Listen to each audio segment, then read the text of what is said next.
What's up, YouTube? Back at you with another video, another quick take. I got my main man, my partner, my brother here. Back for another quick take, the most charismatic man in entertainment. Thanks for having me again, bro. Yes, sir.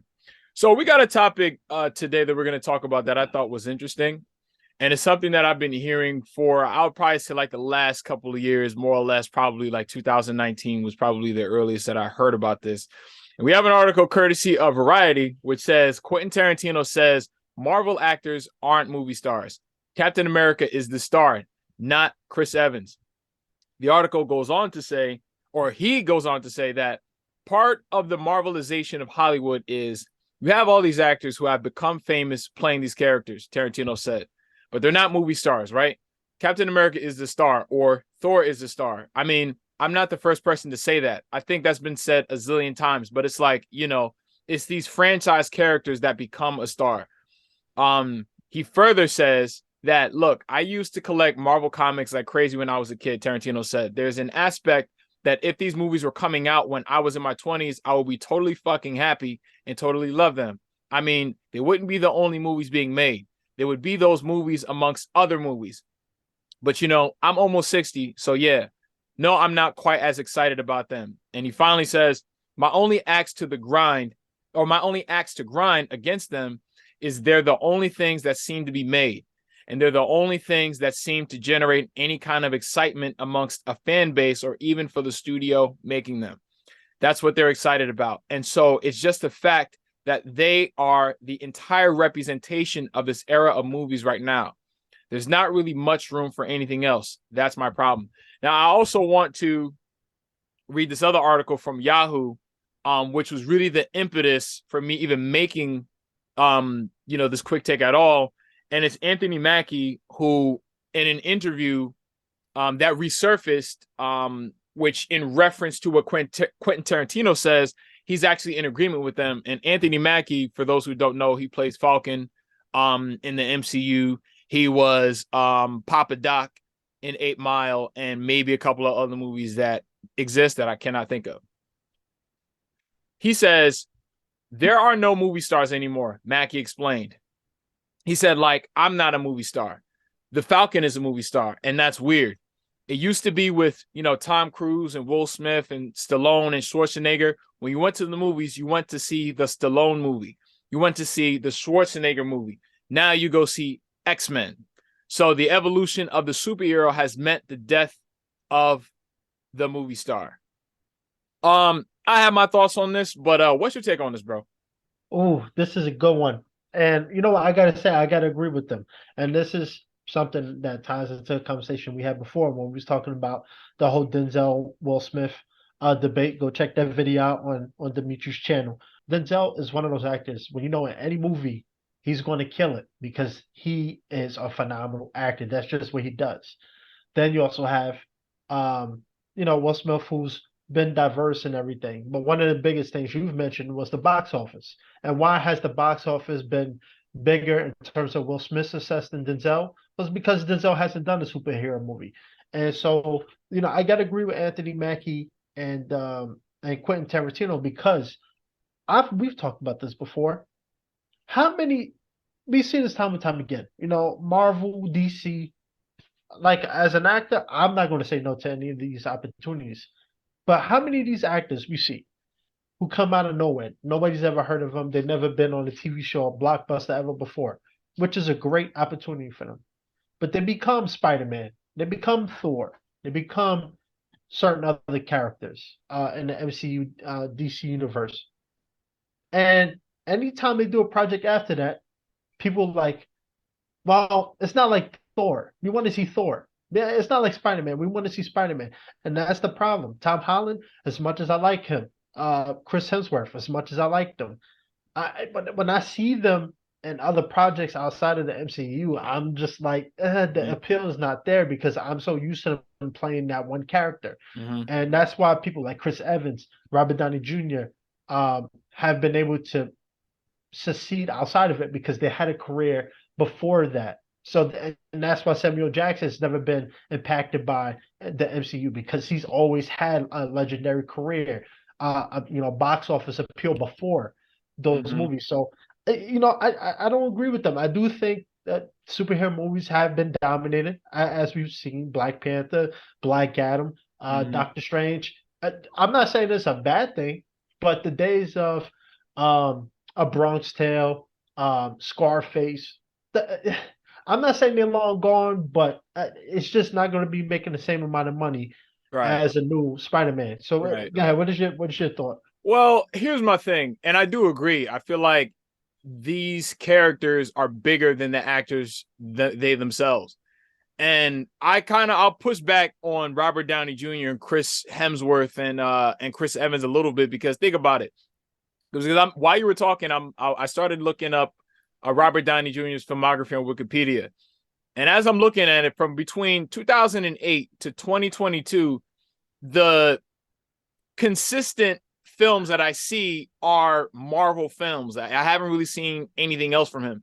And the only thing that I did see, or that is there, that he tried after Endgame was Doolittle. Okay. And I'm not sure if you know about, Doolittle, but that movie was a flop. So they tried to give him like a marquee, franchise kind of, film, a pseudo blockbuster film, and the shit didn't work. You know what I'm saying? Why? Because he's been Iron Man, he's been Tony Stark for so long that you're right. We don't want to see them as anybody else anymore. So it's one of those things where, as an actor, when you take these roles, you got to understand that people are going to like lump you in with that role, and they're never going to want to see you in anything else. And it's going to get to the point where that role is bigger than you and anything else that you could probably hope to accomplish in your career. Now, here's my thing that Simu Liu said, who is the lead actor Shang-Chi. in Shang-Chi. He said, if only the gatekeepers to movie stardom came from Tarantino and Scorsese, I would never have had the opportunity to lead a $400 million plus movie. I am in awe of their filmmaking genius. They are transcendent auteurs, but they don't get to point their nose at me or anyone. No movie studio is or ever will be perfect, but I'm proud to work with one that has made sustained efforts to improve diversity on screen by creating heroes that empower and inspire people of all communities everywhere. Now, let's be real. Nobody knew about Simu Liu before Shang-Chi. You know what I'm saying? And Yep. and the success of that movie has more so to do with the fact that it is part of the humongous multi-billion-dollar machine known as Marvel, aka the MCU. Same Absolutely. thing with Tom Holland. Nobody was checking for Tom Holland before he showed up in Civil War. Real shit. Like, you know what I'm saying? They could probably try to give him, what was that movie? Uncharted, but we want to see him in Spider-Man. We don't care about Uncharted. Even if that movie did do decent, you know what I'm saying? Maybe the same people, because what they really want, or what they hope for, is that the success of these superhero films will translate over into their other projects. And a lot of times it don't. You know what I'm saying? Like, even somebody like Chadwick, rest in peace, he did smaller projects outside of Black Panther. He did Defy Bloods. He did 21 Bridges. He did Ma Rainey's Black Bottom. Because the thing is, if you try to do something that's on par with Black Panther, or the intention of it being on par with Black Panther, people are going to call it a failure, because you're always trying to pair it up with something so great. So the smartest thing you can do is probably try to do smaller projects, more projects that, the goal is not commercial success, but rather critical success. You know what I'm saying? I'm not here to knock them because I already know my path to glory right now with my look, my skill set is to do a superhero movie. So I'm not going to knock them for that. But realistically, that's the problem we're living in. When we think about blockbuster movies, multi-million dollar movies, what is the first name you hear? Marvel. What is the genre? DC. Superhero. DC. It's all superhero stuff. And why? It's because people are clamoring for that. Where our society is not built to sit and watch, Training Day. Unfortunately, that generation is kind of gone. Denzel Washington, as much as I love him, unfortunately, his movies wouldn't be anywhere near the top ranked of the box office, like a Marvel movie, just What, because in this that's day and just what age? our society. Yeah, in this day and age. Here's my thing. Here's my thing with that, though. See, the reason why studios are more inclined to want to make these CGI oriented, action packed films is because they are for the most part, guaranteed box office success. So on a $150 million budget, you're dealing with films that are guaranteed to make 400, 500, maybe even $1 billion back. You know what I'm saying? Like, look at, let's say, Joker, for instance. Joker was a fucking anomaly because that movie made $1 billion plus in the box office, but the budget for that film didn't cross 100 million. I didn't even think the budget for Joker was even 50 million. So you got to understand that these guys in suits, and that's what I like to call them, the people who are in charge of film studios, at the end of the day, they're not the creatives. They're the logical, analytical guys who are focused on numbers. That's what they want to see. Numbers and revenue. That's all it's about at the end of the day. And a lot of times, they're not willing to bank on, let's say, a love story or a romantic comedy these days. People are not going to see them shits no more. You know what I'm saying? Like, think about it. Like, and mind you, those types of films now, they're going to Netflix. They're going to Amazon. They're going to Hulu. They're not going to theaters no more. So the paradigm has shifted is to where, let's say, maybe a Coming to America, a Love Jones. I don't know. I'm trying to think of another movie. Let me think of another movie. I don't know. I can't think of any, like The Mask or some shit. I don't know. You know what I'm saying? Movies like that were like the first of their kind back in the 90s. Those things are going to go straight to streaming now. And then what you're going to see in the movies is like now film is just only based on big blockbuster shit. And then let's say like the theatrical experience is now just shoved over to, you see what I'm saying? Goddamn Netflix and stuff like that. Like, let's say Malcolm and Marie, for instance, in the 90s, that would have came out in the movies. If you know what I'm talking about, the movie with John David Washington and Zendaya, or The Five Bloods, that should have been in the movies. That didn't come out in the movies. Now, granted, that was during COVID and stuff like that, but that movie came out on Netflix. So they're right about that. And then the directors that they trust are like maybe the Jordan Peels. And he's like one of very few directors where he can kind of come out with his own stuff and then it'll work. Because guess what? A movie like Get Out, the reason why I translated like that was not only because of the story, but because of that feeling that it got. You see what I'm saying? But now he's in the horror lane. But Get Out, again, was like, to me, like a 90s movie or early 2000s movie. Yeah. And look, I'll tell you this. I went to the movies this past summer to see Ambulance with the dude that played Black Manta in Aquaman and Jake Gyllenhaal. Great movie. I went on the first weekend it came out. I think it was about 10 of us. Later that week, I went to go see, I think it was Spider-Man, which was maybe a month or two removed. Movie theater was packed. And that's just the reality of the situation. So, yes, people may not like the way how Quentin Tarantino might have worded it, but the truth is the truth, and the proof is in the pudding. And it's not wrong with him, being open and honest. He's not the first one to say it.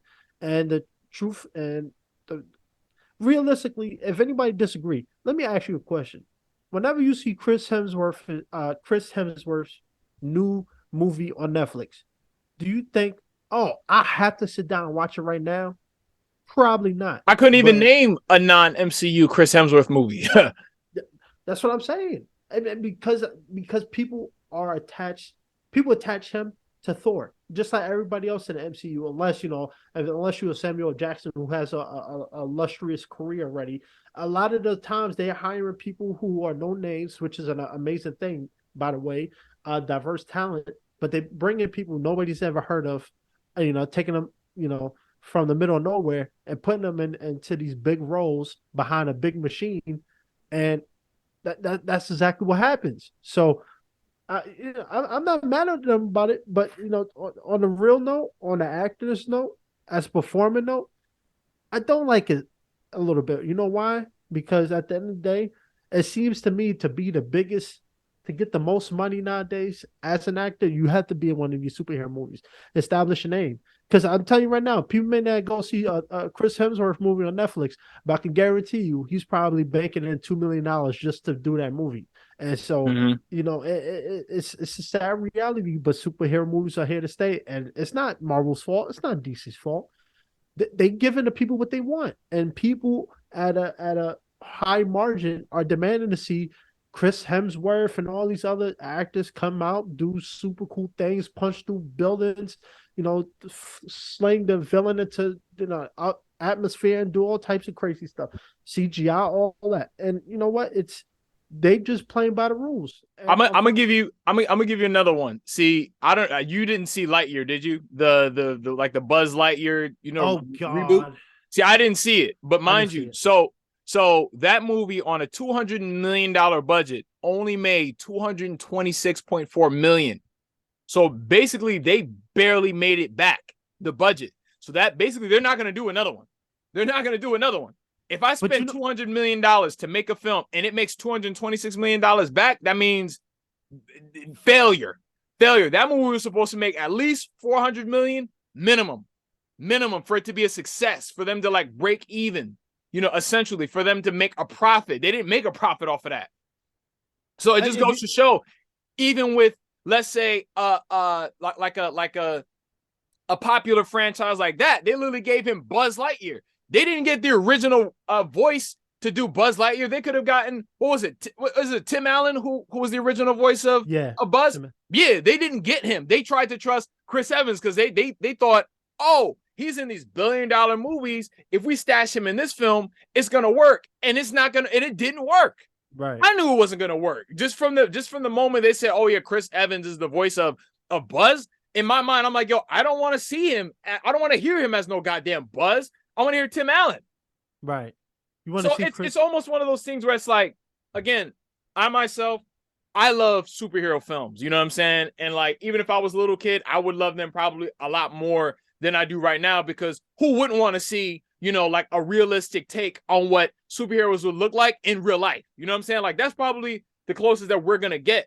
But at the same time, it's discombobulated the market is to where, like Quentin Tarantino said, they're not going to want to, because what happens is, if I'm a director, if I want to make a film, I got to go and ask them to help me make my film, unless I'm going to finance it 100% myself. And how many directors or celebrities that are financing $150 million films out of their own damn pocket? So they only want to spend $200 million on some shit that they know is going to make at least $500 million back, $500 million back. So they're like, yo, if this is not making $500 million, we're not going to do this shit. And then that means it literally closes the likelihood of them making anything at all. Because it's like, because think about it. Would you rather make something that is going to make $1 billion or something that's going to make $50 million? Oh, billion easily. Exactly. Because every single film that we used to watch back in the day, and I'm thinking of like small scale films like, Val Kilmer's, The Saint, and other films that I can't think of, the Count of Monte Cristo. Like, I'm just thinking of random, small films that probably was made on like a $10-12 million budget. Poetic Justice, Boys in the Hood, like films like that, you're not going to see in this day and age, because they're going for, the guys in suits are going for big bucks. They're not going for, like the small dollars anymore. They're not doing that. You know what I'm saying? Again, the reason why Jordan Peele is so successful is because Get Out was made on like between like a $5 and $10 million budget, and I would err on the side of $5 million. That movie made like $300 million worldwide. So of course they're like, you know what? Your films work, so if you need money, we're gonna do it, because we know you're guaranteeing us at least a few $100 million.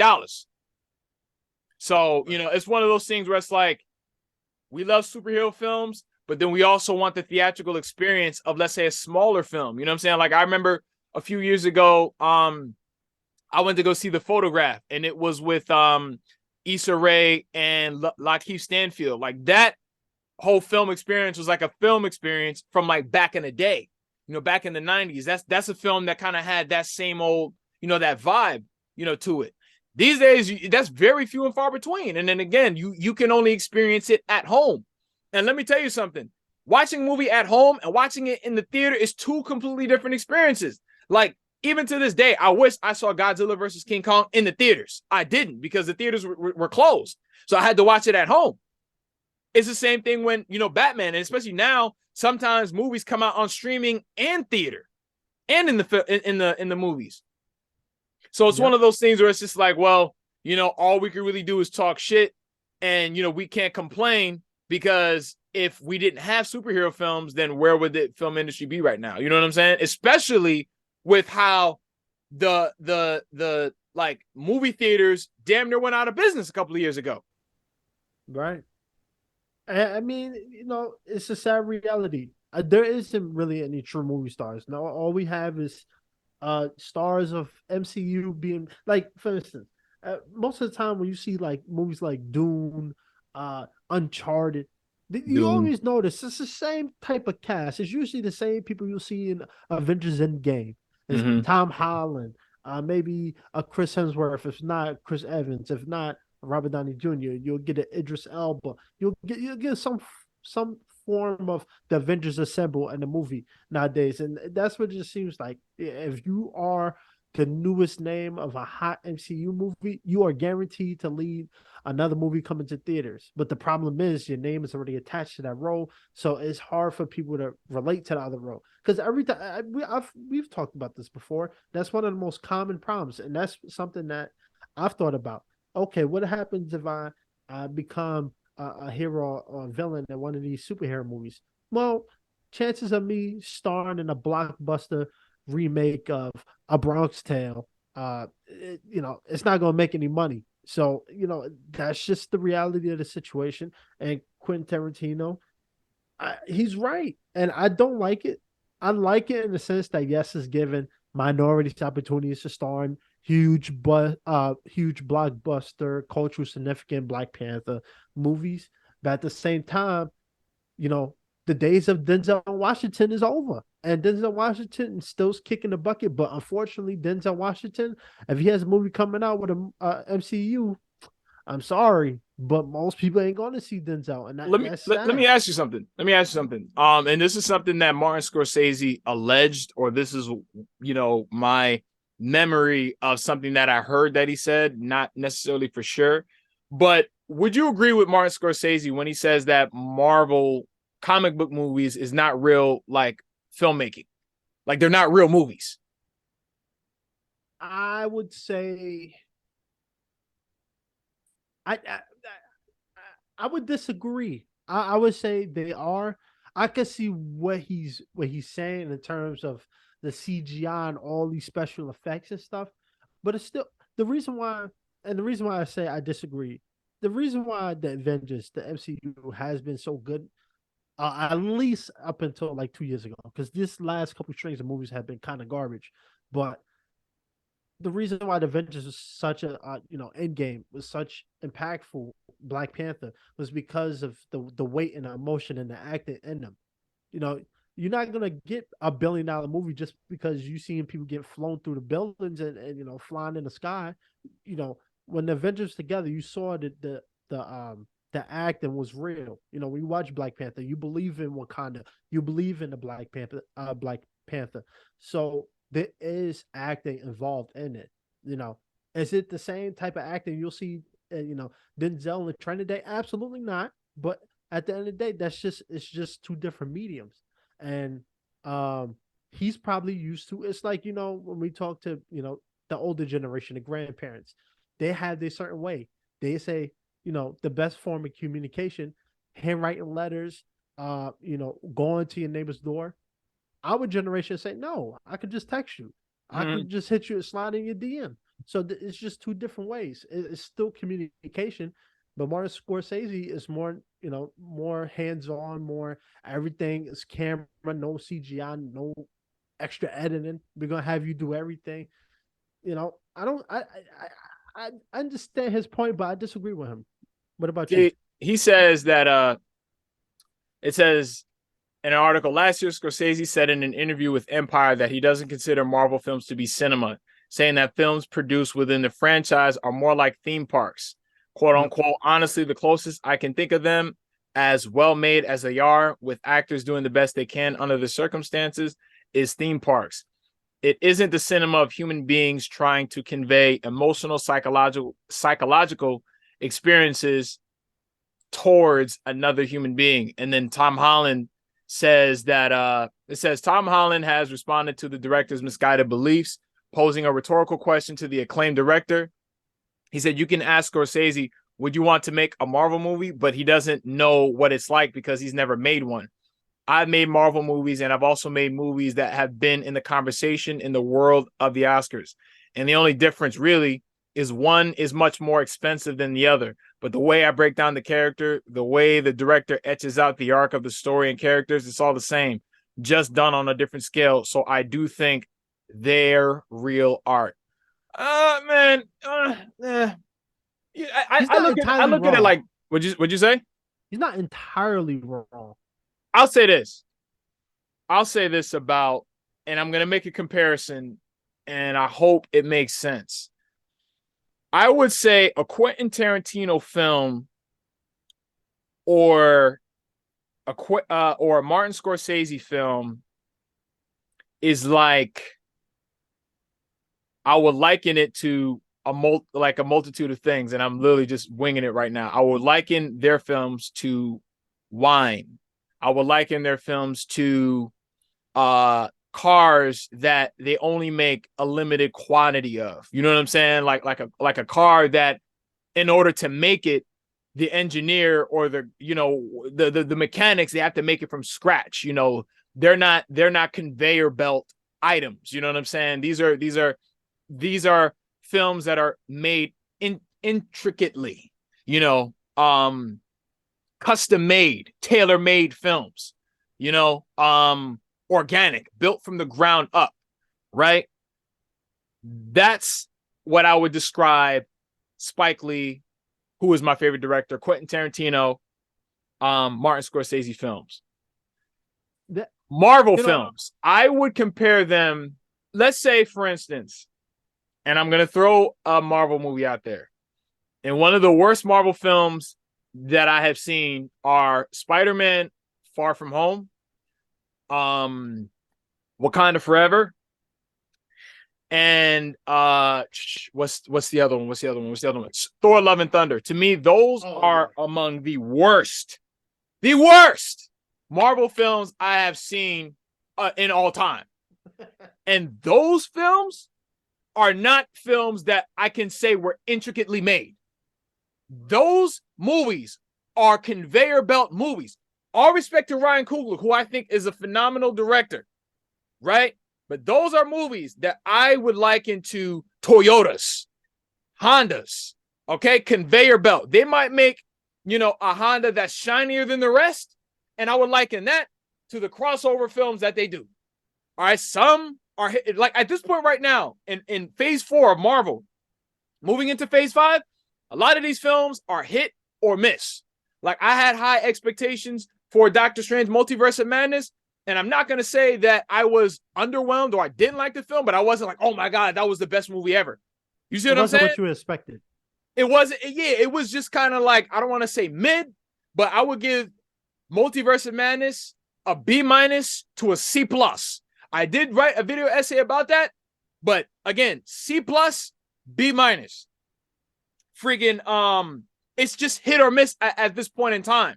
And it's getting to the point where it's getting to a point where you see what Quentin Tarantino's talking about. You see what Martin Scorsese is talking about. Because back then, what people feel about Marvel films, people used to say about Michael Bay when he was making Transformer films and stuff like that. You know what I'm saying? Like, people felt that way about him before. Now, Marvel films are the new Michael Bay films. You know what I'm saying? It's almost like Fast and Furious. It's just copy and paste. It's just the same. It's the same shit. It's like iPhones, copy and paste. Call of Duty games, copy and paste. Pokemon games, copy and paste. You just put the same elements in there. So you got the superhero, and then you have the villain, and then you have a secondary superhero film from another movie. So that way, in this film, they're selling the other movie before it's even made. So I see where they're going with it. And it's like, I would love to go to the movies and see Ma Rainey's Black Bottom. I should go to the movies and be able to see The Five Bloods. I should go to the movies and take my girl to go see a Malcolm and Marie, to go see a romantic black movie. That era that we were used to in the early 90s and stuff like that, where you were going to see Menace to Society, you know what I'm saying? Freaking Poetic Justice, Boys in the Hood, Baby Boy, all these other films, stuff like that. Them days is over. I don't even think we would even get a Beverly Hills Cop in this day and age now.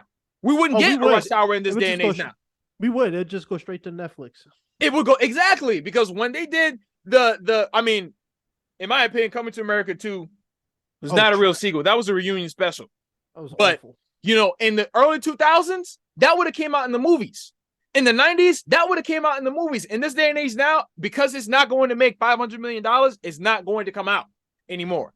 We're not getting we're not getting $10 million budget films that have the potential to make $100 million. We're not getting that no more. And then if we are, again, you got to have Dwayne The Rock Johnson in that motherfucker, some sort of superhero, you know, in the damn, you know, movie or some shit like that. Is where, again, the guys in suits feel like it's a guaranteed box office success. Like, let's say punk ass motherfucking LeBron James wanted to make a reboot of House Party, and that movie's coming out in the goddamn theaters. Wasted money. How? You want to know why? Because these guys in suits think, oh my gosh, LeBron James is a worldwide basketball phenomenon, so we're gonna take a chance on this shitty idea and destroy a classic. Because no one is going to go and see the new House Party. Why are films like that getting made? Because they think, oh shit, okay, it was such a huge success in the 90s. Let's try to retranslate it now. So they're only banking on superhero films and reboots. Facts. Oh, easily. And big stars. Dwayne The Rock Johnson and very few less at this point now. Because again, like Anthony Mackie said, if you're not a movie star, a generational movie star like a Will Smith, because Will Smith can do a King Richard and that shit will come out in theaters. You know what I'm saying? Denzel Washington will have an Equalizer 3. That should have come out in theaters. But they're right. There are no, you know, marquee movie stars in this day and age now. Again, I guess maybe Dwayne The Rock Johnson is the last. Really? Because can you name somebody else that's like a big star where he be jumping from film to film and they're like, yo, that's the new Rock movie? Because The Rock is bigger than Black Adam. That's the only reason why that movie did well. Because he's bigger than the character. Samuel Jackson is bigger than Nick Fury. Right. But a lot of these other actors, they're not bigger than their characters. So that's the difference. That's the difference. Tom Holland is not bigger than Spider-Man. No. And that goes to my point. That's why a lot of times, unfortunately, they get people and let me say this. I'm not here to ragdoll superhero movies because I would like to be in one. No, we're not. I said I love superhero films, but we're just telling the truth. Yeah, I would love as film goers, as actors ourselves. We're actors because we love storytelling. We love stories. And then we're just, you know, in the profession, or we have the skill set to be able to help storytellers convey their stories visually or theatrically, however you want to call it. But it was calling a spade a spade. Exactly. And you know what? It's just, you know, this topic, it really translates in many different aspects. You got the performance level, you got the money level. But the one part, I'll say this before I also mention this other part.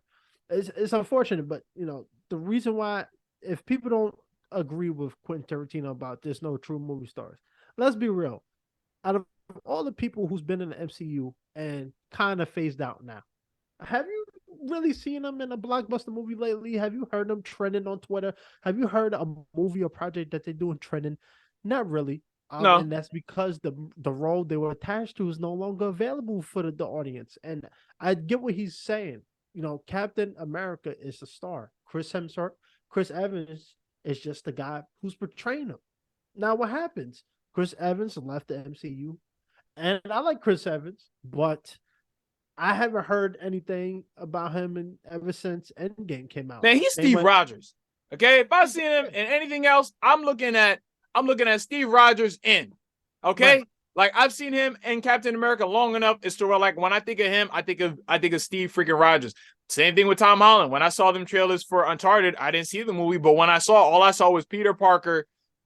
I saw Tom Holland, who he can only act as Peter Parker, pretending to be Nathan Drake or whoever the hell, you know, the Uncharted character is, because I didn't even play the video games either. I've only played Uncharted 4, and I didn't like that shit.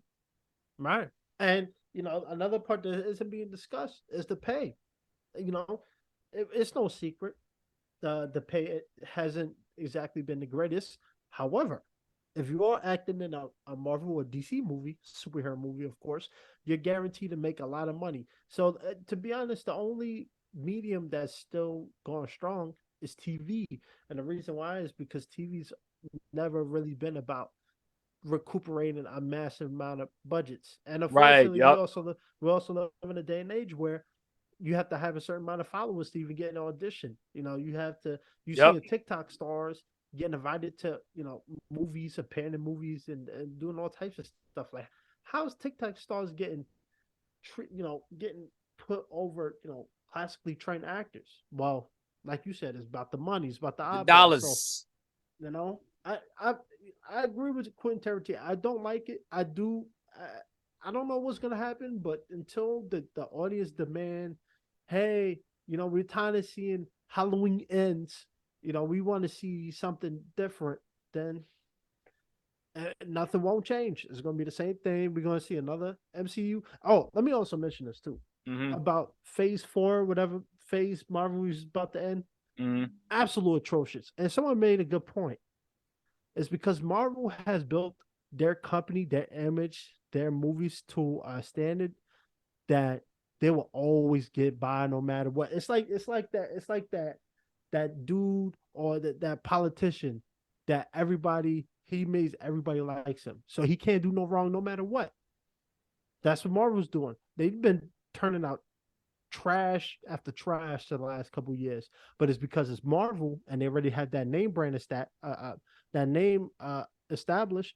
Marvel's still the name to beat, no matter what. How much I think Love and Thunder was awful, that's still the bread and butter of the movie business right now. Right. Unless you passing that budget or passing that box office, you ain't got nothing to say. So Right.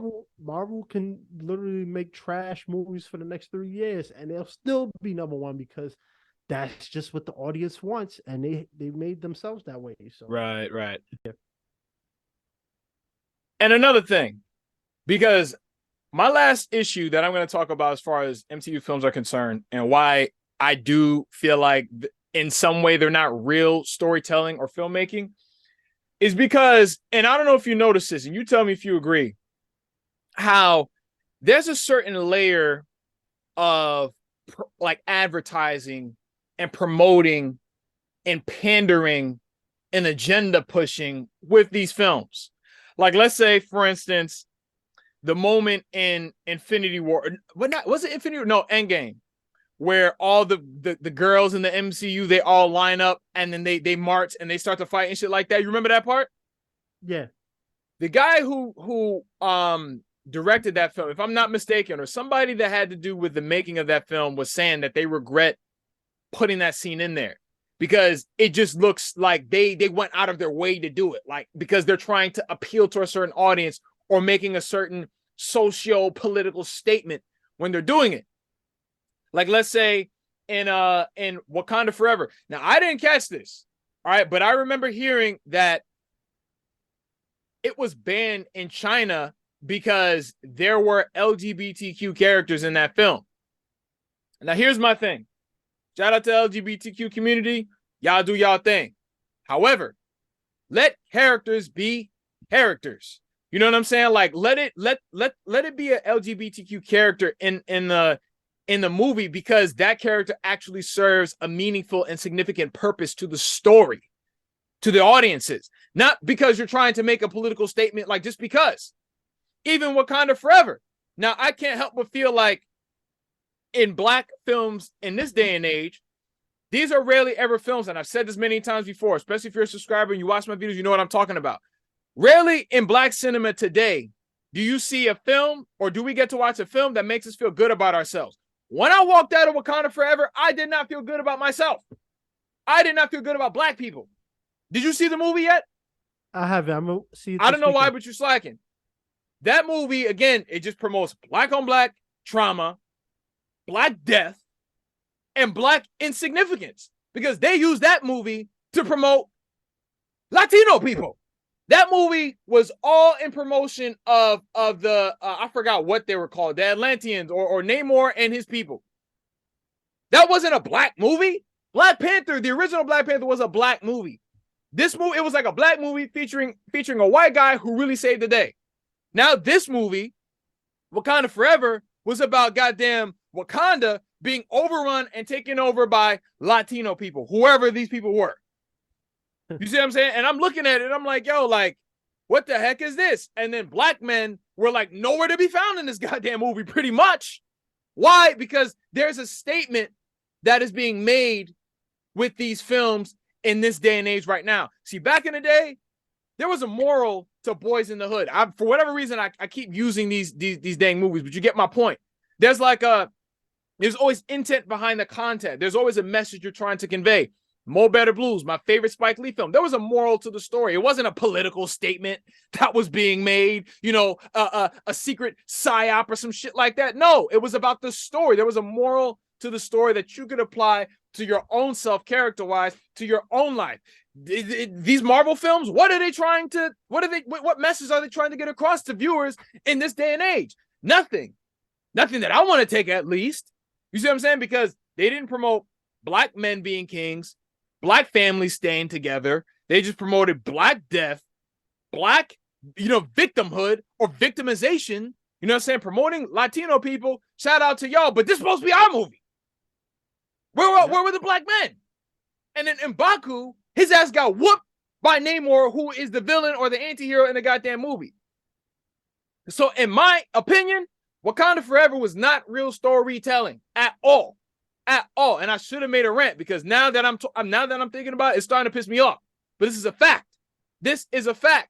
And guess what? It's not going to go anywhere, because like I said, or like you said, like we both said, it's all about the ducats, the dollars, the skrillas. It's not about real storytelling. Like, I'm writing the story with an assortment of characters who go through a series of events in hope to tell the viewers, the audience, a certain message. That is the real point of storytelling. You know what I'm saying? Like let's say Django. There was a point to that story. There was something that black people could take from seeing a movie like that. Yes, there are a lot of white people in that movie saying the N-word, but in reality, there's a lot of white people saying the N-word in real life. So that is based on history that has actually taken place. And I could honestly say that Django, which was a slave movie, unfortunately, was more empowering than Black Panther, which was supposed to be a movie about black monarchs. How does that happen? So yeah, shout out to Quentin Tarantino and shout out to Martin fucking Scorsese, because them motherfuckers is on to something with that shit. Facts. Yes. If they were to ask me to do a Black Panther movie tomorrow, I probably wouldn't say no. But it would have to be a good ass story. If I'm reading the script and I'm looking at the script, I have to feel like there's a reason why I want to be a part of this story and something that I want to get across to the audiences. Because guess what? Wakanda Forever didn't even do the death of Chadwick Boseman justice. Facts. It didn't. It didn't. On that note, too, let me also add this. You mentioned Lightyear, right? And I'm which had LGBTQ characters in the motherfucker? Yeah, it did. Yep. Yeah, and the reason why I didn't watch, I saw people clowning that movie right out the get-go before it even came out. And I'm starting to see it's a trend going on where a lot of these movies are not being shown overseas. And I'm wondering, why is the case? Is it because people are prejudiced against minorities, or is it the LGBT community? And then I think about it, and it's because they're forcing an agenda. Lightyear, for instance. I actually had I was going to do a quick take with you about that. I don't even know if I still have my notes up. But it just seems to me that a lot of these this superhero movies that people appreciate, like Endgame, like Thor, Ragnarok, like the Hulk, Aquaman, they like them because it's not about forcing some type of message down your throat, right? Back then. Oh yeah, back then. Yeah, it was just all about the actual characters and the storyline and the plot and all that stuff, right? Advancing the storyline. Movies are extreme left, leftist, ultra liberal. Like now you got all these movies pushing a certain agenda, and it's like, at the end of the day, look, I'm not the guy with the budget to critique them. However, this is probably why a lot of these movies aren't being successful, is because they force an agenda. She-Hulk. I mean, come on, it's plain as day. Oh, you saying women can't be as good as men? Like, who says that in a TV show? Like, you're mansplaining? Come on, man. Facts. Like, and you know what's funny? Another rare example of someone who may have been bigger than their character was Michael B. Jordan, because Michael B. Jordan is bigger than Killmonger. So you see him, he still does his other films, and they're good movies at that. Like, see, he's got Creed 3. Yeah, that might have been part of the, the Rocky machine, but still, most of the average person now, like kids now, like millennials and shit, they don't know anything about goddamn Rocky Balboa. They don't know that shit. We do. I do. I love Rocky. I have Rocky, 1 through 4. But in this day and age now, you know what kids are going to think about? Their Rocky is Creed. He's a rare example of he can go in the MCU, take a minor character that most people don't know about, stretch it, do it one and done it, and leave. Because he was in Wakanda Forever, a small part, but he was in that motherfucker. So he can go in, do his 1-2. That's honestly, that's what I would want to do. Because why would I want to be a character that's going to be, way bigger than me, especially if the storytelling aspect is not going to be there. It's not going to be there. Because Black Panther, we're not going to get another one of those. We're not. We're not. Everything we're going to get in the future, when you see Wakanda Forever, you're going to see what I'm talking about. Everything that we're going to get in the future is not going to be what you saw the first one. Trust me. Trust me. My girl didn't even like that shit. That's how bad it was. That's how bad it was. To just to be a little fair on this side, I don't think it was anything they would have done after Chadwick's passing would have. No, you're saying that. You have to see the movie and then say that again, and then I'll be more inclined to believe you had you seen the movie. If you didn't see it, you can't really make that assessment because you got to see the movie. Like they didn't. Let me tell you something. My own personal memory of Chadwick was what moved me. It had nothing to do with what I experienced cinematically at all. Trust me, they glossed over that shit. They just got it in, they got it out the way, and then they kept it moving. All the characters, and like I said, Angela Bassett, Winston Duke did a great job. The woman who plays Okoye, I'm not even gonna pronounce her name. And yeah, that's pretty much it. They're the only ones that I like. Letitia Wright, look, you're a great actress and stuff like that. But Shuri, I hate that character. So it's just like if they made a Black Panther 3, I'm gonna probably start skipping that shit like Ant-Man fucking movies. And the only reason why I'm gonna go see Ant-Man is because of Jonathan Majors and what I saw him do in Loki. If he wasn't in that shit, I wouldn't go see that movie. No. But anyway, what are your thoughts? Please like, comment, and subscribe, and I will see y'all on the next one. Peace. Peace.